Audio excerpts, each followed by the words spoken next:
Hi, it's Jim Brickman. Hi, this is Martha Reeves of Martha and the Vandellas. I'm Benny. And I'm Frida. And I'm Agneta. And I'm Bjorn from ABBA. This is Percy Faith. I'm Jason Mraz. You're listening to The Sounds of Christmas Podcast. Hi, I'm Ken Kessler, and welcome to the Sounds of Christmas podcast. If you're new to this podcast, I want to start by saying thanks for joining us. If you're not new, welcome back. Either way, I'm glad you're here. Now, to avoid any confusion, I want to start off by saying there won't be any music played here. This is a place for conversation. I'll talk about Christmas music and some related topics, sometimes by myself and sometimes with guests. If you're looking for music, just go to soundsofchristmas.com and click on the tree or the player on the front page or on the Listen Now page. We play the best variety of Christmas music all year long. Well, except in October, when we play the best variety of Halloween music. I am very excited to have David Arkenstone with us today. David, thank you so much for making time for the podcast. Thank you. I'm excited to be here. Now, I have seen you described, referred to in a bunch of different ways, and I wasn't sure which one was the right one to introduce you. I mean, people who are listening to this podcast probably know who you are already anyway, but instead of just picking one, I kind of wanted to use them all. 5-time Grammy nominee. That's just a fact. One of the best contemporary instrumentalists of our time. And I like this one because people in the music business like to pigeonhole artists into one particular thing. But for you, I've seen neoclassical, crossover, new age, Celtic, orchestral, world music performer, composer. Somebody wrote that in one sentence. Wow. Yes. And I kind of wonder what got left out. Probably rock, unless you mentioned rock. Not unless that's included. No, that's not included in any of these. Because one time I heard, which I thought wasn't bad, was cinematic new age rock. I heard that one, and I came from a rock background, so maybe that's why some of the music is. You know, I remember some of the songs on In the Wake of the Wind, they started to sound a little rock and roll. So the rock and roll that I grew up on, which was the progressive rock, kind of Emerson, Lake and Palmer, and Yes, that kind of rock probably has infiltrated my music in places.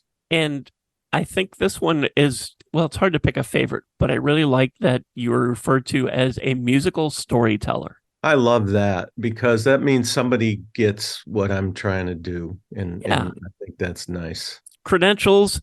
I don't think you've crossed 80 studio albums yet, but you're getting close. 6 collaboration albums, 7 compilations, a live album, 17 soundtracks, 1.1 billion streams. And that number is probably old and it's probably higher now. Gaming scores for NBC Sports, for the Kentucky Derby, Premier League Soccer, among others. And one that I have to ask you about, a number of songs for World of Warcraft. How did that happen? That happened because I have to go back 20 or 30 years, well, maybe 20 years.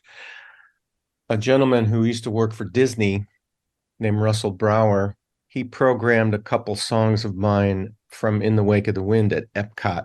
And I used to get a lot of emails about that. Oh, I heard your music at Epcot. I was like, what? And so they and then I went and I heard it. So it was cool at Disney World. And then he ended up getting employed by Blizzard, who makes games, and asked me if I wanted to do some stuff for one of their moments in the game. And then that just grew into, I've been doing that for about 12 years now, on and off. You know, they have expansions every year and they'll call me up and say, hey, we need something, you know, and it's really fun to do that. Yeah. And I would imagine that, I mean, it fits in with the musical storyteller, but it's also, you know, it's one more thing that's different than a lot of the other stuff you do. Oh yeah, it's way different. Plus we record with a real orchestra, a full orchestra. Wow. And it's just a thrill to hear your music, you know, that you sit in your studio and you write it out and then you blow it up giant size, and it's really nice and epic, and it's just a joy to work with them. Very cool. Winterlüde is just out, and we're going to get to that in a minute, but I was looking at a couple different discographies of yours online, and it looks like 9 Christmas or winter themed albums. Does that sound right? It just sounds like a lot, but it sounds right.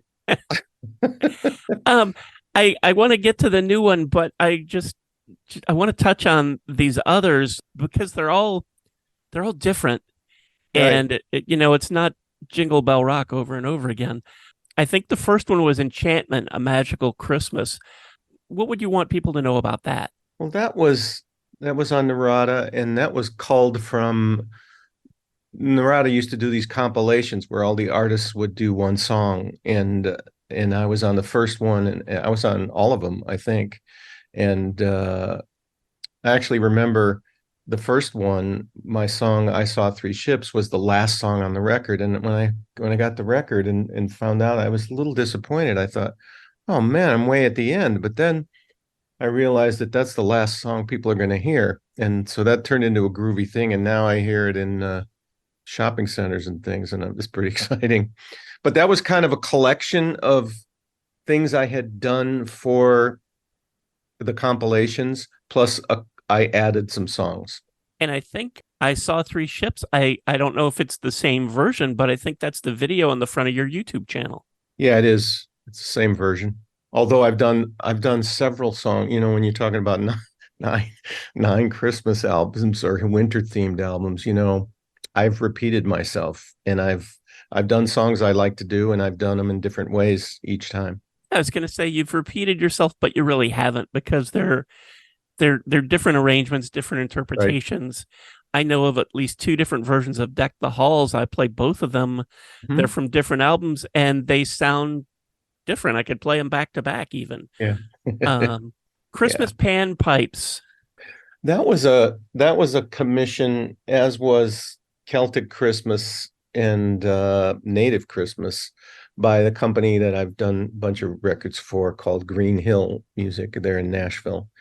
And they were just they just brought up the panpipe thing, and I thought, okay, yeah, I can try that. And we did, and people seemed to like it. I think at the time maybe panpipes were super popular. I don't know, but it was a fun commission to do that. And I think that was about the same time that Christmas Spirit came out also. It was close. It might have been I don't think it was the same year though, because the Christmas Spirit came out first. That was the one I had done earlier, and that was sort of, they wanted a piano based project, which was fine with me because it's a lot easier than getting a bunch of people together. But I did that with synthesizer backing and a little bit of percussion. I think there's one of my favorite versions of Drummer Boy that I've done, I think, is on that recording, but I'm not positive actually. And then a few years later, Christmas Lounge. That was really something because, and we actually do one of the songs in our tour, and they came up with that, and I was like, well, I know Christmas music and I kind of know lounge music, but wow, I had to kind of do some research, and I had to really play around with some songs to to get the vibe. But people really loved that record. We do a version of the Sugar Plum from the Nutcracker in concert, and people just love it. It's kind of like the version I did was, I like to say, it's like if James Bond was chasing a bad Santa through a Christmas party. That's what it sounds. And that's what I'll see the next time I hear it. Sure. Probably because I put the James Bond chord in there. So, when you hear it, you can't miss it. Snowfall, is that the first sort of winter themed one that you did? Yeah, I was just experimenting with, synthesizers have come such a long way during my career, from when I was in high school and they were just invented till now, where you can put one finger down and kind of make a record. They have textures and things. And that album was kind of like when synthesizers were beginning to make these really nice textures and things like that. And that was yeah. And Snowfall, just like Winterlüde, is just my take on the emotions and moods that I feel when I'm in winter. Is that sort of the same theme behind Winter Fantasy? That was different. That was a different one. We did some covers on that song, on that album, and I worked with a great vocalist named Charlie Brooks, and we did a bunch of different songs, and because because I had a vocalist at my disposal, we could do a bunch of songs that I really hadn't done before. You know, a couple old English songs, Wassail, and the Darkest Night of the Year I had found, and I really wanted to do those songs, and so we were able to do that. And we actually brought a choir in for that and stuff, and wrote several original songs as well as the covers. I love Carol of the Bells and The Bells of Christmas off that. Yeah, yeah. Love those. Thank you. Thank And you, by the way, for being so thoroughly prepared. well, I refer to myself often as a Christmas music weirdo because I love it all. And I love music in general, but one of the things I love about Christmas music is that there isn't a lot of the genre boxing that you get on almost everything else. You can have, we've talked about all these albums that you've done that they're all different and they are different styles, and that's okay with Christmas music. Nobody says anything. You can do a rock song and you can do neoclassical crossover and everything in between, and that's fine, and nobody says anything. And I just love that about Christmas music, and I've been a big fan of yours, and I'm always excited when there's a new one coming out. And I saw that Winterlüde was coming late in the summer. I saw that was coming out, and with the name, I wasn't sure if this was going to be another Christmas lounge or something different, and it is something different. It's experiences at this time of year. Yeah, it is something different. It's not holiday music. It is my, if I had my blurb up, I'd read it to you, but it's really my impressions of what winter means to me in an idealized way, like not having to drive through the snowy slush or whatever. I think the thing that spearheaded it was we toured in Colorado last year at wintertime, and there was just some the mountains, because they're so tall, they're just covered in white the whole time. And it was just beautiful driving from city to city. But then, because I had been kicking around that idea of doing a winter themed record for a couple of years, and then I just decided to do it. And it's just, I say idealized because, I grew up outside of Chicago till I was about 8, and all we did was just get to play in the snow. We didn't have to worry about, the heating bill. We didn't have to worry about anything. So I go back to some of those memories. And then I spent some time in Switzerland in the winter on a lake, and that just spawned 2 or 3 songs because it was just gorgeous. But the thing that about winter, which is so rare when you don't live there, because I live in California and I have to go to winter to find it, and either by touring or just traveling, is when you're in a snowfall, there's no wind, could be in front of your house or in a forest or whatever, and the big flakes are coming down.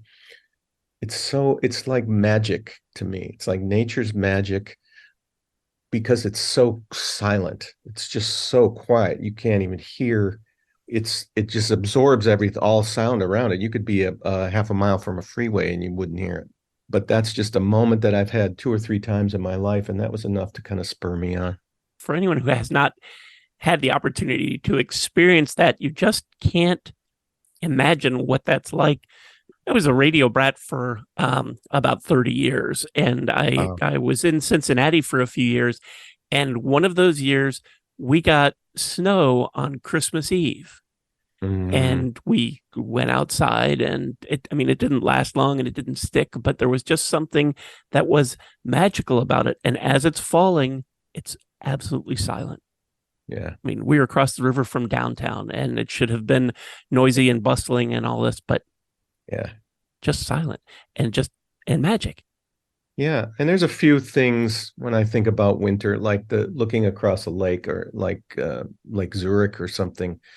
Things like that that are just, you feel like they're just one in a lifetime experiences. And I have the opportunity and the ability, I hope, to illustrate those moments in music. And it's hard to talk about because it's music. It's like talking about a painting, which is sometimes easier because it's visual, but talking about music it can be challenging. And when I think about how I'm going to illustrate things, one of the most important things I think is coming up with the palette that I'm going to use. Like there's some sounds that I just wouldn't use.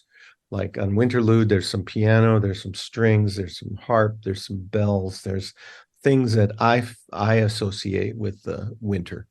And that's another treat, is to be able to go from instrument to instrument and just be able to make all these sounds. And with Winterlude especially, you could have 10 people who listen to it and they will have 10 different interpretations for each song of what it means to them, what they see, what they feel, and every single one of them is right. For sure. A long time ago, I learned that I could paint pictures with my music, and then I would talk to people who said, "Oh, I love this song. You know what I see?" And they're even with the title was super literal. I couldn't believe how many different pictures people were looking at, or little images that they got from a song that I thought was clearly about X. They got all this other stuff.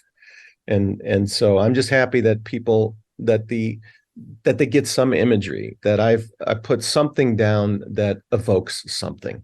Yeah, and whether you look at the title, The Icy Brook Finds Its Way, if you've never, there are plenty of people who spend their whole lives in the city, maybe never have seen a brook, let alone when it's icy and flowing and chunks are falling off, or maybe they're not, whatever the case may be.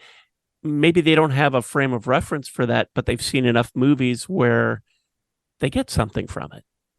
Yeah, it's true. Yeah, I've actually seen a little icy brook. I don't want to go track by track through this because I want people to be able to experiencing it, but I do want to talk about a couple because I saw Darkening Skies on there, and my first thought was, oh, this is a Halloween song. But and I guess it could be, but as I listen to it, I feel fall moving into winter and sunset is getting earlier and all of that kind of stuff that goes with it. Yeah, I have said, and I'll say again, I like writing music that has the energy of weather. And I don't know if it's because where I live, it's 350 days out of the year, there's not much weather. It's not much different. But I live like 10 minutes from the ocean, and you do get fog and all that, and that's some kind of weather. But like when you go to Colorado or New Mexico, I remember especially in New Mexico, I was driving from Texas to California, and there was a lightning storm like I had never seen, and I stopped just to look at it. And then pretty soon it was all around me. I was in the middle of it. And it was so exciting. I was hoping it didn't get, the car didn't hit, but get hit. But it was, those kind of things are powerful to me. When I see that, obviously there's hurricanes and things like that. I don't want to go that far, but it's exciting to see a storm approaching for me. I know that may be silly because people are like, oh no, another storm where they live. But that's where that song came from, which was, a lot of times in winter, there are more storms than the rest of the year in places. And so that's where that came from. I did a song 4 albums ago on Turning of the Year called Storm Clouds, and it's the same kind of inspiration. I just came up with a whole other way to look at it musically. It's very interesting. I mean, the titles certainly get you started evoking images, but I did I'm in Florida, but when I was listening to this and I was listening to The Return of Jack Frost, I did need to get up and get some hot cocoa. Well, that's cool. Yeah, I fluctuate between titling a song on the nose or being a little bit more mysterious, that's a little bit more of a challenge for me because I have a I have a pretty clear idea in my head when I'm composing the song. And it's hard to just not go there like the on Winterlude. It's like when I talk about it when we play it in concert, I don't even know why I talk about it because the title says it all. Warm lights flicker across the lake. I mean, it's so on the nose. I just tell the story of how I got to the lake, and then, but it's titles like those, or "Kisses from the Falling Snow." That is one of those songs that's inspired by that snowfall, that gentle snowfall I was talking about, and the return of Jack Frost. To me, I was very excited when I thought of that title because it has motion. It can mean so many things to different people. You know. Anyway, the titling is always tricky. Sometimes I start with it, sometimes I don't.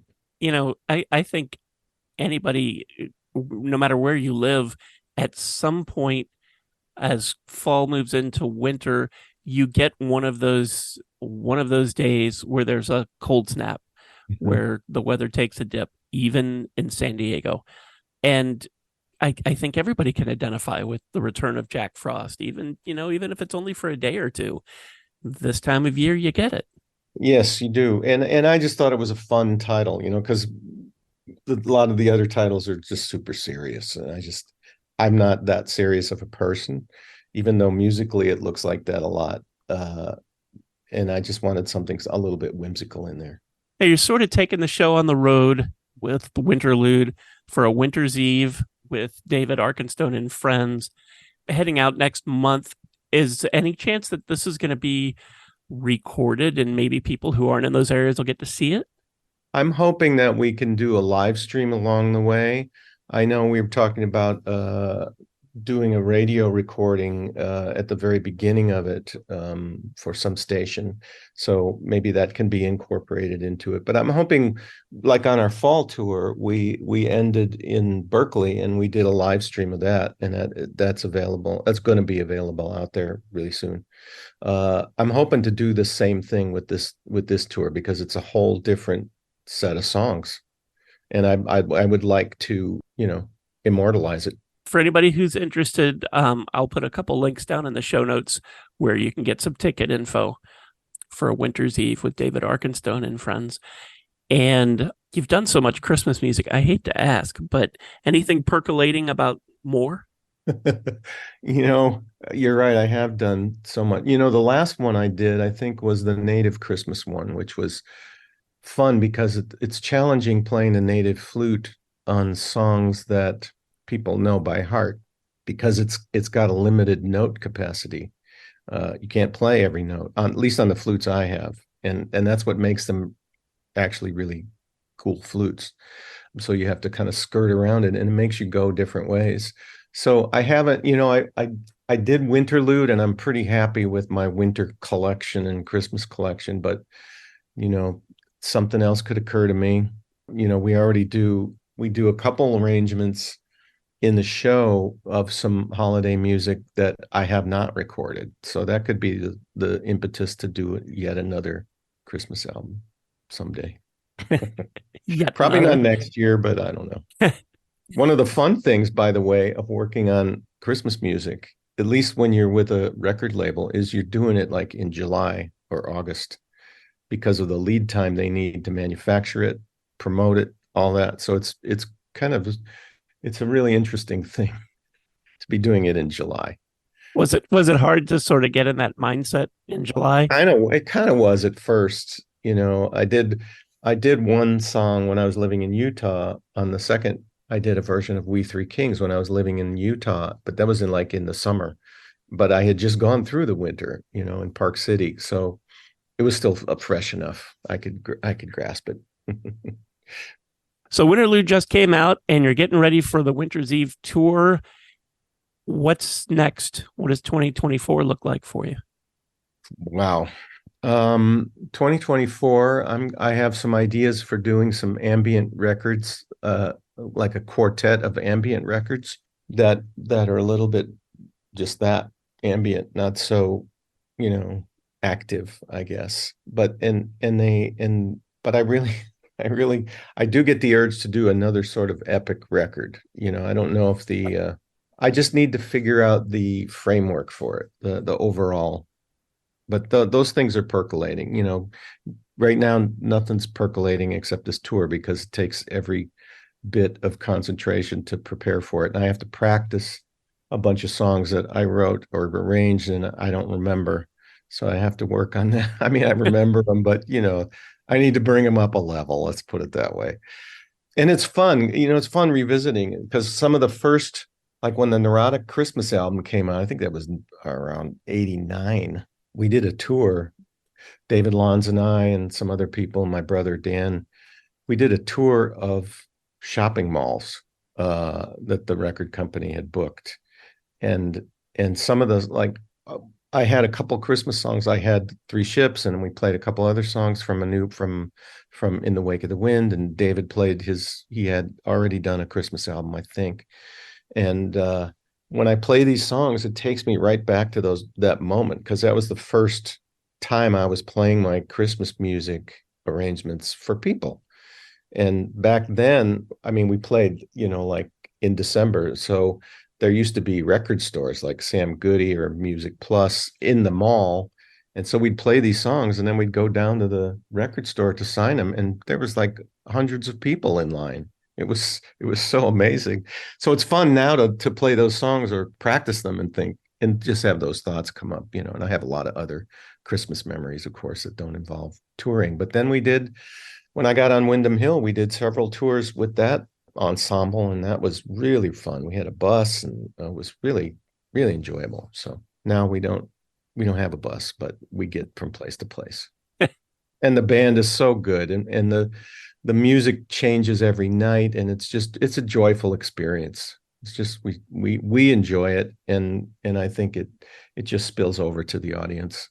The scheduling can be a bit of a challenge, shall we say. Yeah. Have you thought about recording something with David Arkenstone and friends?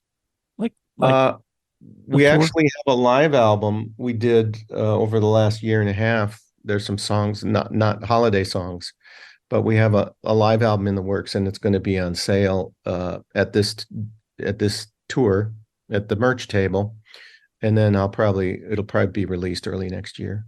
What's the best way for people to keep up with you? Through your website, social media? Yeah, the website. There is a Linktree list. I mean, a URL that you could put in somewhere. I don't know it by heart. I'll put that down in the show notes too. Yeah, because the Linktree has everything. It has, I've done some podcasts. It has our tour dates. It has where you can buy Winterlüde, all that stuff. So it's a good source.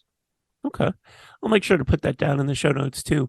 Anything that you think people would like to know before I let you go? Well, I'm honored that you want to spend this much time with me. And I love that your questions make me think about my history. And, that's really enjoyable to kind of walk down that lane and think about where I am now. Because I think Winterlüde, I feel like I get better with time and experience. And like when I listen to my early records, they're pretty good, but I never would use that synth sound now or whatever. There's always something that's like, it's not terrible because nobody would have let that go, but it's just like, I don't know. And some of the albums are stamped in time, that's the way things sounded.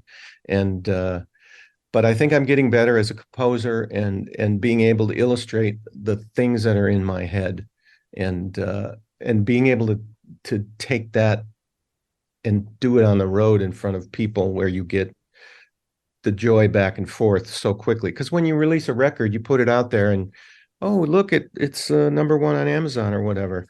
But you don't know those people. You have no connection with them, which is why I started a Facebook group, a special Facebook group.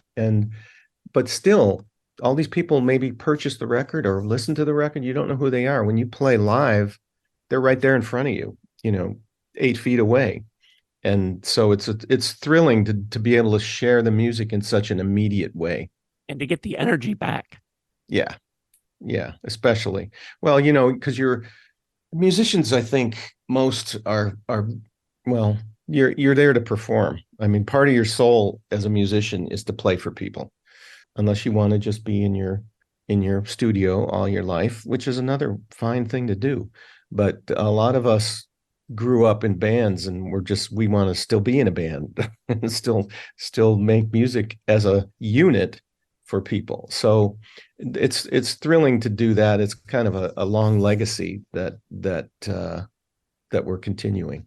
Thank you so much for taking the time to talk to us today. This was a lot of fun. Yeah, it's great. Thanks for being so prepared. I'm very appreciative that you came on, and I knew that there was I already had played so much of your music. I thought I should really take a look. I didn't realize there were so many Christmas albums, so I got to go back and get some of the ones that I've missed. But yeah, because it's like Pokemon. I got to catch them all. Yeah. Well, thank you very much. I'm very appreciative, and I hope the tour is a huge success. Thank you. It's looking good for now. And I hope we hit a little bit of snow, even though the places we play, they don't like hearing that. Yeah. It's nice I lived in enough places where there was snow every year that I wouldn't mind going to visit it. Yes. But I don't want it to come visit me. Well, that's why it's fun for me. I can drive there and take the band there, and then we leave at the end of the tour. I like not having to scrape my windshield every day. Yeah, no kidding. Yeah. Great. Well, thank you, Ken. Thanks so much. And thank you so much for listening and for continuing to support the Sounds of Christmas station and podcast. I told you how to listen to the station, and you're already listening to the podcast, so my work here is just about done. All of our episodes are available on the Sounds of Christmas website. Just click the podcast tab. And we have a Linktree page with most, if not all, of the sites that stream our podcast. So you can find us on your favorite streaming site and then subscribe, and you'll never miss another episode. If you have comments or suggestions on this episode, previous episodes, or the Sounds of Christmas station, feel free to reach out to me on social media or through the website. Thanks again. And may you always believe in Santa Claus.